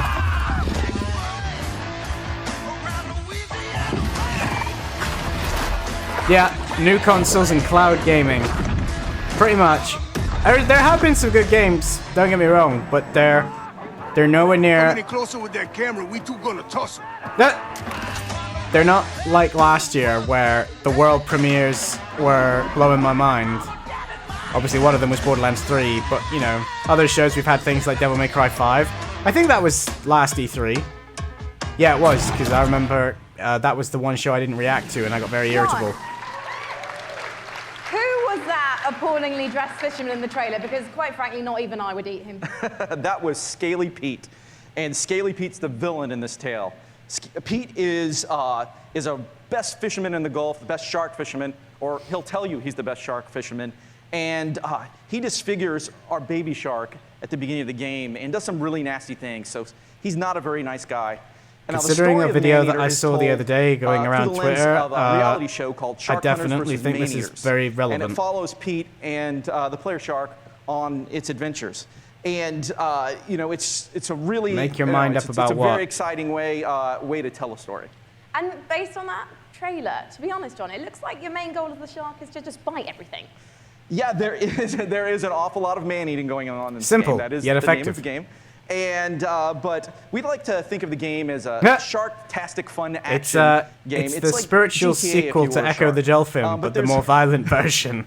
Speaking there of, is there's more blood. to the game than just eating. So we spent a lot of time moving through the water, breaching out, and adding abilities to go I'm glad along sharks the beach for an don't afternoon have that snack. kind of agility and coordination in reality. There's a that'd lot be of exciting things hilarious that you can do in if the you're game. not that guy. And you mentioned before it's a shark PG. How does that progression system work? So there's 3 facets to the Shark PG elements of the game. There's growth, there's life phases, and there's evolutions. So growth comes about through eating things, nutrients, people, whatever you can find. And that's kind of like your XP in the game. That allows you to level up, your shark will grow a little bit. I played you'll get more Tokyo powerful. Jungle, And then Illumina. at key phases that we call life phases, you'll make a big jump. So let's say you're a brooding teenage shark and you're about to become an adult. When you become an adult, you take a big leap in size, a big leap in power and capability. And then as you reach these life phases, you unlock evolutions that can be applied to parts of the shark's body. For example, you could get metallic teeth that allow you to shred boats. Or That's a not how powerful tail that evolution allows you works. to jump to incredible heights. Or you could get mutated lungs that allow you to spend a little more time on the beach getting those afternoon snacks. Just really quickly, John, everyone's wanting to know this question. When's it coming out? So we're really hard hammerheading away at this game and trying to make it the most awesome shark RPG ever.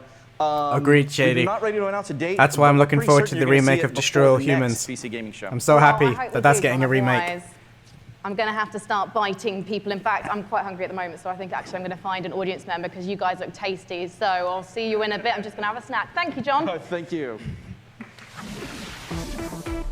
The cringe fest continues. How much more of this must we endure? Baldur's Gate 3, give it to me! Give it to me now! Show me what you've got! Yes, it's a chair. It's very much like the one I'm sitting in. In fact, it is the one I'm sitting in. Just not the exact one, but like you don't need to advertise it, guys. I already bought one. You know, one of the absolute best parts about being sponsored by iWin for the PC Gaming Show is that I get to sit for this next segment and talk to you about Terraria.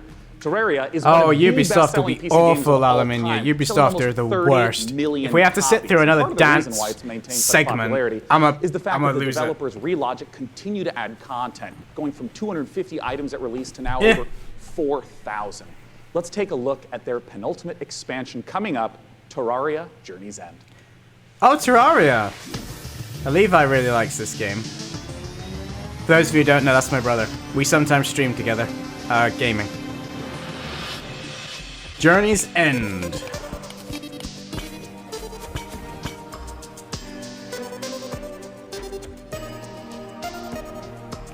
I played this with him a few times. It was alright. Didn't really get into it, I'll be honest. But I don't know, I think games like this just require a lot of time, and that's like the one thing I don't really have. He says whilst spending most of his evening streaming. But you know what I mean. It's one of those things where it's like you gotta invest, build up, and I just don't think I have that kind of dedication to a singular game anymore. Back in the day, yes. I mean, the amount of hours I probably sunk into Warcraft 3, the custom maps, actually making maps, I did that, and Warhammer 40,000 Dawn of War, and the streamers died again. Oh, yeah. Oh! Nope, that was the actual video that stopped then, because the transition played that we're fine. going to be looking at is a game that is the spiritual successor to Her Story. Okay. It's called Telling Lies by Annapurna Interactive, and joining me to talk about it is game director We're not going to Sam address that then. Barlow Moving and on. actor-producer Logan Marshall Green. Welcome, gentlemen. Thank you. Nice to be here. Yes, Ubisoft often have Now, dance segments, Shady. If you haven't played Her Story, you totally should. It's fantastic. I want to note, it is a game where you watch live interactive video in order to uncover what happened with a murder. What is it that's going on in Telling Lies? What's the premise? So, like Her Story, Telling Lies is a game in which you watch video footage to piece together a story. And this time we have a woman who has stolen an NSA hard drive, which contains secretly recorded, intimate and private conversations between our 4 characters. Something has gone terribly wrong, and it's up to you to figure out what and why. It's time to take a look at some of the gameplay mechanics and see Telling Lies in action. Let's take a look. I never played Her Story. Be interesting to see.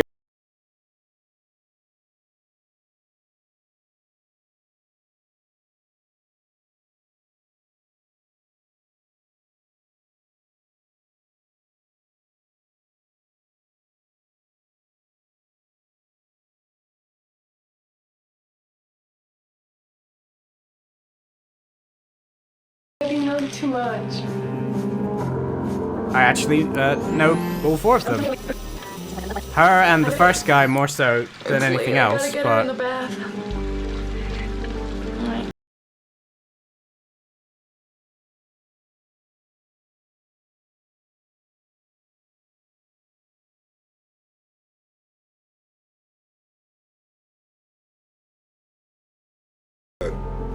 Girl I met when I was 18, but I was too young and naive to handle it properly.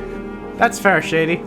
I guess I still carry a torch for it, which makes me a incurable romantic, or...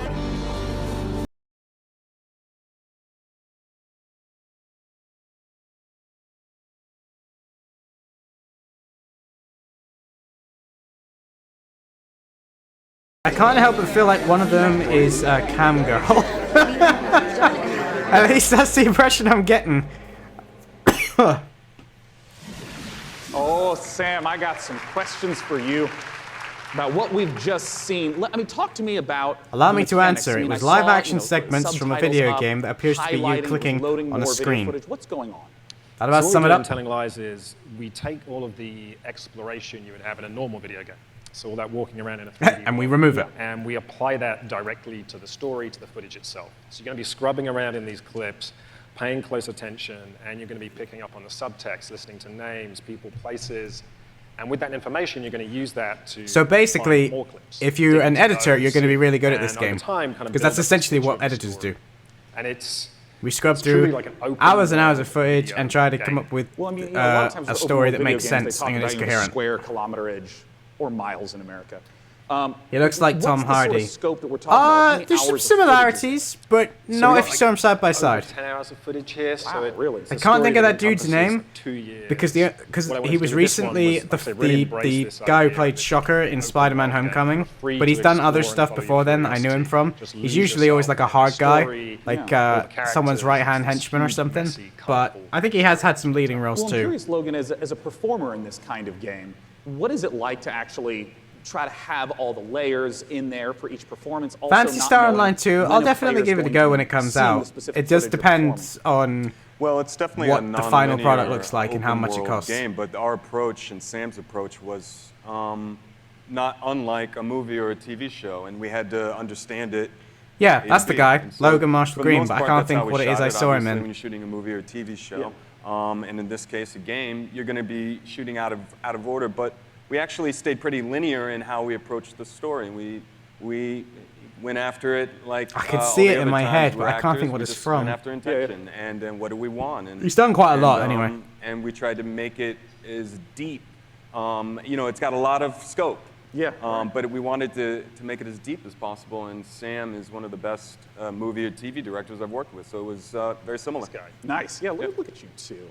Yeah. Now, of course, I do want to stress to any of you, if you have not played Her Story, it's quick to play through. It's absolutely brilliant. Please check it out in the meantime. But we're, of course, waiting to find out, when can we play Telling Lies? Very soon.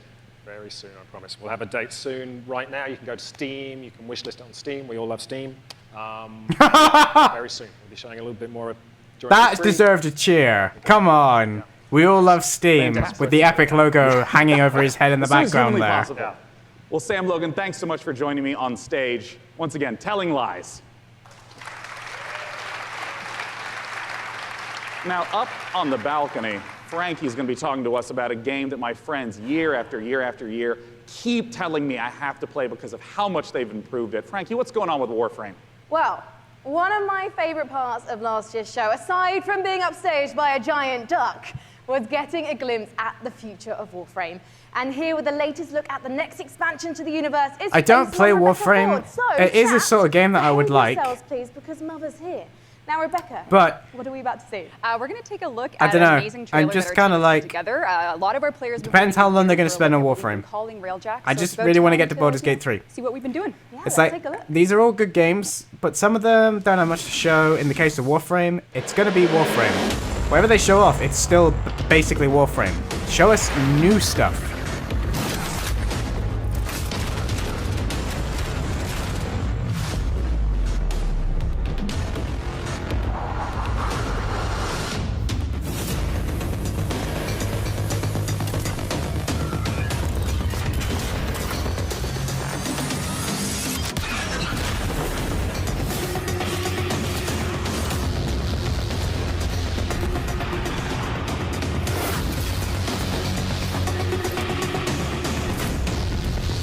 Watch the. Oh, this is not even the full reveal! This is literally like a trailer for a freaking trailer! Ah!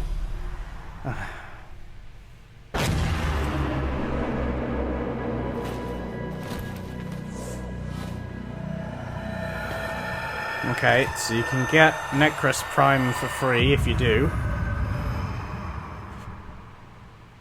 He looks cool, I guess. Rebecca, it must be so exciting to know that the fans have finally seen it, and you're clearly going all in on the epic space combat. So tell me about the new stuff that players are going to be able to experience. I wasn't shaking before we started talking, and now I am because it's real, because, you know, Empyrean is what we're calling codename Railjack. It's basically taking the space ninja part of Warframe, sending it back up to space, bringing players that squad gameplay they know, taking the enemies like the Corpus and the Grineer, giving them their own Railjack to essentially explore the solar system with and take down the bad guys. And when are fans going to get to see more? Well, TennoCon is. Were you not watching the trailer? 6th, and you can come watch it online on Twitch. We're going to be It's showing like- a lot more in our keynote. For Empyrean is going to be. Well, today I'm I think it'll be July 6th. What's the deal with that sweet-looking Necros Prime? How do I get my Tenno arms into it? I cannot say that on live television, but you know, there are ways. But yeah, you just have to link your Warframe account to your Twitch account. If you watch 30 minutes of our Tenno live show, you can get it. But hopefully you stay for the whole hour because we got lots to show. Well, thank you so much, Rebecca, and good luck with TennoCon on July 6th. Thank you. Okay, now we've seen some amazing stuff today, but nothing quite so gloriously strange as our next game. Developed by Brooklyn-based studio Feral Cat Den, it's an existential-based chat odyssey set during the Big Bang. Yeah, it's actually blown my mind learning about this one. Buckle up, everyone, because we're about to get bonkers with Genesis Noir.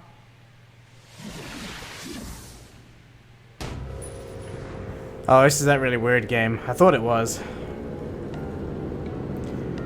The problem is with these sorts of games is they run into the danger of being too weird. And then they just lose me.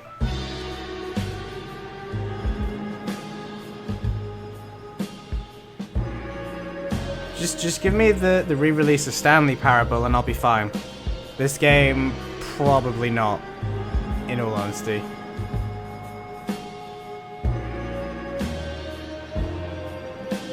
Oh god, is that like a puzzle mechanic? I don't know why, but if you showed me this footage, it looks like a student animation. Like, this looks like the sort of stuff that you'd get shown by a lecturer who's desperately trying to convince you that he is a big-time director and has worked on dozens of amazing projects. None of them you've heard of and have never been released commercially, but he's really, really good. And he's like, you know the type. Did I just take LSD? No, unfortunately, that would have livened things up. Genesis Noir, just beautiful, stylish art. The next game we're going to take a look at is the twist on the stealth genre. It's called El Hijo, where you play as a 6-year-old trying to escape a monastery and find your mother. El Hijo. Using toys and tricks to avoid monks. Let's take a look at this. Yeah, speaking of stealth, spaghetti western inspired I know they've project. said that it's not going to turn up, but I swear to God, if there is a new Splinter Cell reaction, that will be the most life you'll see out of me all day. Especially if Michael Ironside is back. I really want to play Blacklist, but it's so hard with that idiot from Smallville being his voice. I really wish they'd released a patch so that you could play the game with Michael Ironside. I mean, if Destiny could get rid of Peter Dinklage, surely we can get rid of a guy that most people don't know the name of. And I don't mean that in any disrespect to the actor, because he did the motion capture as well. I think he would have been brilliant for a different character. But he just, you know, I don't know why game developers do it. They get a legendary voice for their character, and then they're like, and we're just gonna change it. No reason. You know, it literally Sam and Snake did it one after the other, and both of their games were good, but it was just frustrating that they weren't them. They sounded completely different.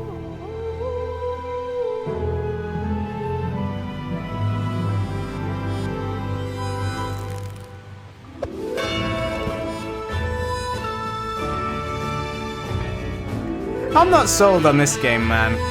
The AI looks a bit thick. I'm gonna be honest. At first, I thought it looked a bit like Shogun. Is it Shogun Blade Shadow Tactics? It's definitely Shogun Shadow Tactics, but I'm forgetting a word. But you know the game I mean, if you know the game I mean. El Hijo, once again. I will get around to streaming it. Hey, Baldur's Gate 3! I know those two. For our final guest tonight, please join me in welcoming from Larian Studios CEO Sven Vinke, and from Dungeons Please don't just talk about it. Please actually show something off. If you just talk about it, I'm going to be salty. Baldur's Gate 3. Yeah! I've listened to you talk about it since you announced it. This was only just recently announced. How did this partnership come about? We went to see Wizards of the Coast at the end of Divinity Original Sin 1. Yeah. That was back in 2014. And I tried to convince them back then that they should give us the Baldur's Gate 3 license. And they said, yeah. But we had a long chat about what the vision would be for the game. And then we kept on bumping into each other. And then I think Aluminium answered that question, Shady Drago. I got a phone call from Nathan Stewart, who's the big boss of Mike and the head of Dungeons and Dragons. He said, you need to come to Seattle right away. We're going to have dinner in a very shady restaurant. And he had this big stack of paper with him. And on it was Baldur's Gate 3. And in it was pretty much everything that we talked about. And he says, I'm going to present this to my board. Do you still want to do it? I said, yeah, of course I still want to do it. And then a couple of weeks later, we started negotiating. And here we are. I mean, what does the Baldur's Gate franchise mean to you, Mike? Oh, to me, it's the crown jewel of D&D computer games, right? I mean, for me personally, Baldur's Gate, the original one, was finally I had the chance to actually play a D&D campaign rather than having to run them for all my friends. So it means so much to us. Baldur's Gate, it's such fantastic storytelling, and it's so exciting to see it come to not only a new generation of gamers, but for the gamers who remember the 20 years it's been since the original, the first two in the series. So it's incredibly exciting.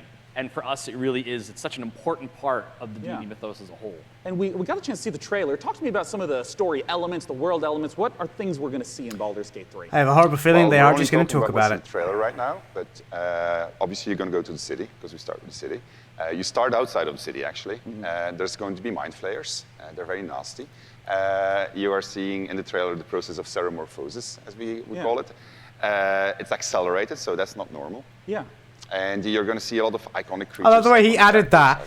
I mean, I knew that, but I love the way he added that. Like that guy was going to correct him. Like, well, ceremorphosis doesn't normally take. It's normally that quick, is it? It normally happens in a very long period of time, like weeks and stroke months. Well, yes, you're right, but we would spread it up into what has to be a structured computer game.